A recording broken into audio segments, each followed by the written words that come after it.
Hello नमस्कार, मैं विजय पवार आप सभी का यूट्यूब चैनल अभ्यास एकेडमी उज्जैन पर हार्दिक स्वागत करता हूं।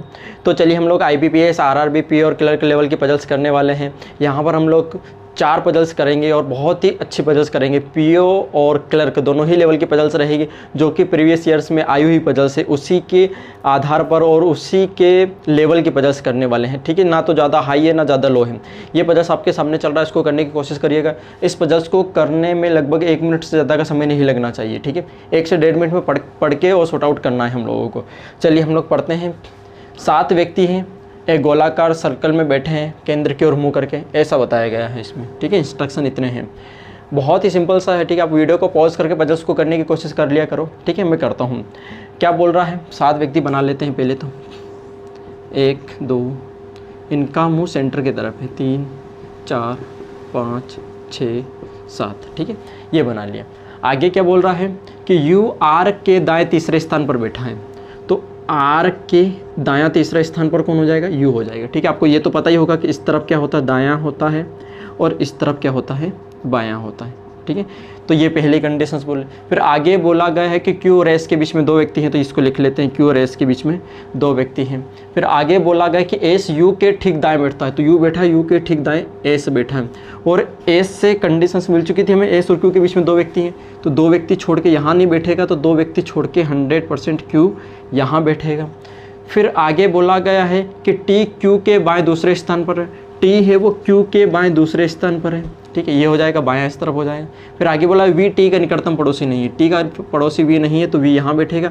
एक जो बचा उसको यहाँ बैठा के ये पजल्स हमारी सॉर्ट आउट हो जाएगी। देखिए आपके कितना कम समय लग रहा है, और इसी स्पीड से करना है, और ये इसी लेवल की पजल्स आती है क्लर्क लेवल में। तो ठीक है, IBPS RRB में। चलिए अगले पजल्स की तरफ बढ़ते हैं, और अगला पजल्स आपके सामने ये चल रहा है, इसको करिएगा। क्या बोला गया है, ए से जी तक। ठीक है, 7 व्यक्ति हैं, एक मंजिल में रहते हैं। ठीक है, सबसे नीचे वाली मंजिल क्रमांक 2, उसके ऊपर 2 ये इंस्ट्रक्शन दिए गए हैं। ठीक है, सीधा सीधा हम लोग मंजिल बना लेते हैं। 7 6 5 4 3 2 1। ठीक है, ये बना लिया। कंडीशंस पढ़ते हैं। कंडीशंस क्या बोल रहा है कि सी मंजिल क्रमांक 3 के ऊपर सम क्रमांक वाली मंजिल पर रहता है। तो 3 के ऊपर सम क्रमांक वाली मंजिल कौन है, या तो 4 पे या 6 पे, या तो 4 पे रहेगा या फिर किस पे रहेगा, 6 पे रहेगा। ठीक है, ये हो गया। फिर आगे क्या बोला कि ए और ई के बीच में 2 व्यक्ति हैं, तो यहाँ लिख लेते हैं, ए और ई के बीच में 2 व्यक्ति हैं। फिर आगे बोला गया कि एफ और सी के बीच में 2 व्यक्ति हैं, और बी एफ के ठीक ऊपर रहता है, ये बोला गया है। ठीक है, एफ और सी के बीच में 2 व्यक्ति हैं, तो यहाँ से हम लोग देखते हैं कि 2 व्यक्ति छोड़ के यहाँ हो सकता है, 2 व्यक्ति छोड़ के एफ यहाँ बैठ सकता है, और यहाँ से 2 छोड़ के यहाँ पर बैठ सकता है। यहाँ तो कन्फर्म हो चुका है, यहाँ से हमें देखना है। और आगे देखिए, आगे क्या बोला गया है कि बी एफ के ठीक ऊपर है, एफ के ठीक ऊपर। अगर मैं एफ और सी के बीच में एफ को यहाँ बैठा देता हूँ, तो एफ के ठीक ऊपर बी बैठ पाएगा, नहीं बैठ पाएगा। तो कन्फर्म मेरा एफ यहाँ बैठेगा, और एफ के ठीक ऊपर बी ये बैठ जाएगा। ठीक है, फिर आगे क्या बोला गया है, आगे बोला गया है कि ए और डी के बीच में, ए और बी के बीच में 2 से अधिक व्यक्ति बैठे हैं। फिर आगे बोला कि ए और बी के बीच में 2 से अधिक व्यक्ति बैठे हैं। फिर आगे बोला गया है और ए और बी के बीच में 2 से अधिक व्यक्ति बैठे हैं। ठीक है, तो ए और बी के बीच में 2 से अधिक व्यक्ति बैठे हैं, तो इसका मतलब क्या हो जाएगा हमारे पास में, इसको बी को यहाँ बैठा देते हैं, यहाँ पर बैठ जाएगा। ठीक है, 2 व्यक्ति बैठे हैं, तो यहाँ देखिए ज़रा कि इसमें 2 ही व्यक्ति बैठ पाएंगे ए और बी के बीच में, और यहाँ भी ए और बी के बीच में 3 और 4 ये 2 व्यक्ति बैठ पाएंगे। इसका मतलब कि इनके यहाँ पर इस वाले केस में केवल 2 ही व्यक्ति बैठ पा रहे थे, इसलिए गलत हो जाएगा। यहाँ से 2 से अधिक व्यक्ति, 3 व्यक्ति बैठे हैं।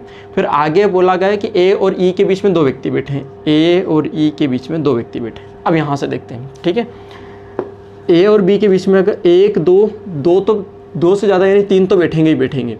तो यहाँ पर अगर मेरा ई बैठ जाता है, तो फिर ए और ई के बीच में 2 व्यक्ति, 1 और 2, ई मेरा कन्फर्म है, यहाँ बैठ जाएगा। ठीक है, इतना हो गया।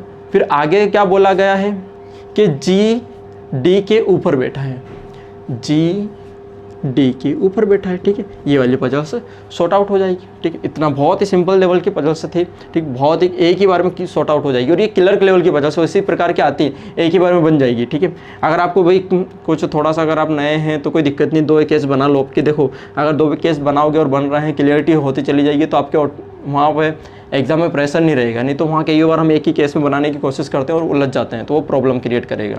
चलिए अगले पजल्स की तरफ बढ़ते हैं, और अगला पजल्स आपके सामने ये चल रहा है, और ये बहुत ही अच्छा पजल्स है, इसको भी करने की कोशिश करिएगा। ठीक है, क्लर्क लेवल का ही पजल्स है, ठीक है, लेकिन थोड़ा सा मॉडरेट है। ये लीनियर पजल्स से क्या बोल रहा है कि उत्तर की ओर मुँह करके एक सीधी पंक्ति में कुछ व्यक्ति बैठे हैं, यानी कि यहाँ पर व्यक्तियों की संख्या कुछ निश्चित नहीं है। चलिए तो पढ़ते हैं। क्या बोल रहा है कि डी दाएं से दूसरे स्थान पर बैठा है, तो दाएं से दूसरे स्थान पर डी को यहाँ बैठा देते हैं। ठीक है, ये लास्ट पॉइंट ये हो जाएगा हमारे सामने, ये हो जाएगा लास्ट पॉइंट। ठीक है, चलिए आगे देखते हैं। आगे क्या बोल रहा है कि एच बी के बाएं पाँचवें स्थान पर बैठा है, ये हो जाएगा। फिर आगे बोला है कि क्यू बी के ठीक बाएं बैठा है, बी के ठीक बाएं बैठा है। फिर डी और एच के बीच में 3 व्यक्ति बैठे हैं, डी और एच के बीच में 3 व्यक्ति बैठे हैं। पी एम के बाएं चौथे स्थान पर बैठा है, पी एम के बाएं चौथे स्थान पर बैठा है। वाई और एम के बीच में 8 व्यक्ति बैठे हैं, वाई और एम के बीच में 8 व्यक्ति बैठे हैं। क्यू एम के बाएं तीसरे स्थान पर बैठा है, क्यू एम के दाएं तीसरे स्थान पर बैठा है, और वाई पी के बाएं तरफ बैठा है। ये ठीक है, इतना कुछ हो चुका है। अब डी ये बैठ चुका है, तो डी से रिलेटेड कंडीशन देखिए कि कौन सी है। डी और एच के बीच में 3 व्यक्ति, तो 1 2 3 एच बैठ जाएगा, ये वाली कंडीशंस हो गई। फिर आगे देखते हैं कि एच से रिलेटेड या डी से रिलेटेड, तो एच से रिलेटेड ये है, और ये किसके बाएं हैं, बी के दाएं पाँचवें स्थान पर, बी के दाएं पाँचवें स्थान 1 2 3 4 5, ये बी के दाएं पाँचवें स्थान पर हो जाएगा, ये वाली हो गई। फिर बी से रिलेटेड कंडीशंस ये है कि क्यू बी के ठीक बाएं बैठा है, ये वाली कंडीशंस हो जाएगी, क्यू बी के ठीक बाएं बैठा है। और क्यू से रिलेटेड कंडीशंस ये देखिए कि क्यू एम के दाएं तीसरे स्थान पर, तो 1 2 तीसरे स्थान पर एम, ये हो जाएगा। ठीक है, ये हो जाएगा। और आगे फिर एम से रिलेटेड कंडीशंस ये दोनों है, तो इसको देख लेते हैं। पी एम के बाएं चौथे स्थान पर 1 2 3 चौथे स्थान पर, ये बैठ जाएगा हमारे पास में पी। अब ये 2 कंडीशंस बची है, और जो वाई है वो पी के उस तरफ जाना चाहिए, और वाई और एम के बीच में 8 व्यक्ति हैं, तो 4 तो ये हो गए, 4 ये, और वाई हमारा ये बैठ जाएगा। ठीक है, तो ये हमारा पूरी एक लाइन में पजल्स बन गई। बड़े सिंपल सी पजल्स थी। अब इसमें पूछ लेगा वो टोटल के कितने व्यक्ति बैठे हैं। अब आपको थोड़ा सा एग्जाम में क्या करना है कि बार बार हम लोग जब इनको गिनने बैठते हैं, थोड़ी सी प्रॉब्लम होती है कि अगर वो पूछ लेता है कि पी और बी के बीच में कितने व्यक्ति हैं, तो हम थोड़ा सा क्या करें, जैसे इनके बीच में हमें पता है कितने व्यक्ति, 4 है तो 4 लिख देंगे, इनके बीच में 3 है तो 3 लिख दो, 2 लिख दो, यहाँ 4 लिख दीजिए, यहाँ 3 लिख दीजिए। ठीक है, अगर सपोज देन आपसे ये बोल दिया जाए कि डी और बी के बीच में कितने हैं, तो हम सीधा क्विकली क्या करेंगे, 7 और 2 ये 9 व्यक्ति बैठ जाएंगे इनके बीच में। गिन लो 1 2 3 4 5 6 7 8 9, ये तो यहाँ बीच में ये लिखने से बेनिफिट हो जाएगा। सपोज दिन वो डी और पी के बीच में होता तो एक एक पॉइंट गिनना थोड़ा सा प्रॉब्लम हो जाता। ठीक है, डी और पी के बीच में, तो हम लोग सीधा सीधा क्या करेंगे, ये देखेंगे कि ये 6 4 10 2 12 12 और 4 16, इनके बीच में 16 व्यक्ति बैठे हैं। तो ये हमारे लिए थोड़ा सा ईजी बन जाएगा स्टेप से बीच में लिखने से। ठीक है, चलिए हम लोग एक और अगले पजल्स की तरफ बढ़ते हैं। चलिए तो एक और पजल्स करते हैं, और ये पजल्स आपके सामने चल रहा है, इसको करने की कोशिश करिएगा। इसमें 8 व्यक्ति दिए हैं और सभी की ऊंचाई दी हुई है, और 8 मंजिला इमारत पर रहते हैं। ठीक है, तो 8 मंजिली इमारत बना लेते हैं, फिर करते हैं जब। ठीक है, ये बना लिया। क्या बोला गया है कि सबसे ऊपर और सबसे नीचे वाली मंजिल का अंतर सर्वाधिक है। इसका मतलब क्या है कि सबसे कम हाइट और सबसे अधिक हाइट वाले की जो अंतर है वो सर्वाधिक होगा। भाई सबसे कम वाला 165 है और सबसे ज़्यादा वाला 183 है, तो ये 165 नीचे भी हो सकता है और 185 ऊपर भी हो सकता है, ये फिक्स है। फिर आगे बोला गया है कि 165 और डी के बीच में एक व्यक्ति बैठा है, तो 165 और डी वाले के बीच में एक व्यक्ति बैठा है, और वहीं डी और 180 के बीच में एक व्यक्ति बैठा है। फिर आगे बोला गया है कि जी ई के ठीक ऊपर है और उसकी ऊंचाई 178 सेंटीमीटर है। जी है वो ई के ठीक ऊपर है और इसकी ऊंचाई 178 है। फिर आगे बोला गया है कि ई और ए के बीच में एक व्यक्ति बैठा है और ई ए के ऊपर है। ई यहाँ था ऑलरेडी, ऐसा कर देते हैं, और इनके बीच में एक व्यक्ति और ये इसके ऊपर है। ठीक है, ये पूरी एक कंडीशन मर्ज हो गई। फिर आगे बोला गया है कि F और 170 सेंटीमीटर ऊंचाई वाले के बीच में एक व्यक्ति बैठा है। F और 170 वाले के बीच में एक व्यक्ति बैठा है। फिर आगे बोला गया D और C के बीच में एक व्यक्ति है और C 180 सेंटीमीटर नहीं है। देखो यहाँ पर इसको मर्ज कर सकते हैं। C और D के बीच में क्या बोला, C और D के बीच में एक व्यक्ति है और C 180 नहीं, इसका मतलब कि C 165 है। कन्फर्म हो चुका है ये। फिर आगे बोला गया है कि B 180 सेंटीमीटर, B की ऊंचाई 180 सेंटीमीटर है और E की ऊंचाई 170 है। E की ऊंचाई ये 170 है, तो इसको हम लोग यहीं कर देते हैं। E की ऊंचाई 170 है। फिर आगे बोला D A से बड़ा है और S से छोटा है। D है वो A से तो बड़ा है और H से छोटा है। ठीक है, इतना बोला गया है। अब यहाँ से हम लोग देखते हैं। ठीक है, दो कंडीशंस बन रही है, तो दोनों कंडीशंस को हम लोग लेके चलते हैं। ठीक है, हमारा क्वेश्चन सॉर्ट आउट हो जाएगा।